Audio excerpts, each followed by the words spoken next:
আপনারা দেখছেন সাথে দর্পণ, আর আমি আপনাদের সঙ্গে রয়েছি মঞ্জুর আলম।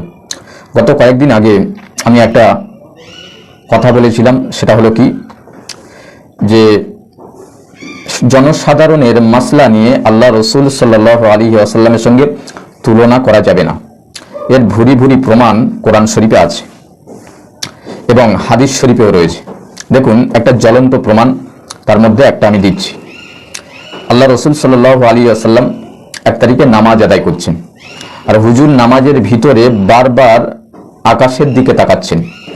যখন এই বারবার আকাশের দিকে তাকাচ্ছেন, সঙ্গে সঙ্গে ওই নামাজের মধ্যে ওয়াহি নাজিল হয়ে যাচ্ছে। দুপারা খুলুন, একেবারে প্রথম পৃষ্ঠায়, قد نرى تقلب وجهك في السماء فلنولينك قبلة ترضاها فول وجهك شطر المسجد الحرام। আল্লাহ বলছেন, এই হাবিব, আপনি নামাজের ভিতরে বারবার আকাশের দিকে তাকাচ্ছেন এই মনে করে যে বাইতুল মুকাদ্দাসটা যদি কিবলা না হয়ে যদি বাইতুল্লাহটা কিবলা হতো ভালো হতো। আমি আল্লাহ তোমার এই উদ্দেশ্যটাকে সফল করলাম, অর্থাৎ বাইতুল মুকাদ্দাস থেকে আপনি বাইতুল্লাহর দিকে ঘুরে যান, বাইতুল্লাহকে আমি আল্লাহ কিবলা করে দিলাম। তাহলে এই মসলার দৃষ্টান্তর দিকে লক্ষ্য রাখুন। আপনি আমি যদি নামাজ আদায় করি, ওই নামাজ অবস্থায় যদি আপনি আমি আকাশের দিকে তাকাই, এতে কিন্তু নামাজ হবে না, নামাজ ফাসিদ হয়ে যাবে।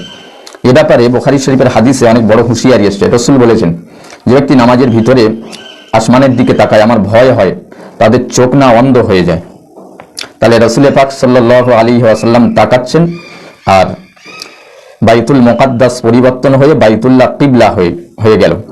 এটা আল্লাহ পাক রব্বুল আলামিনের নির্দেশ ছিল।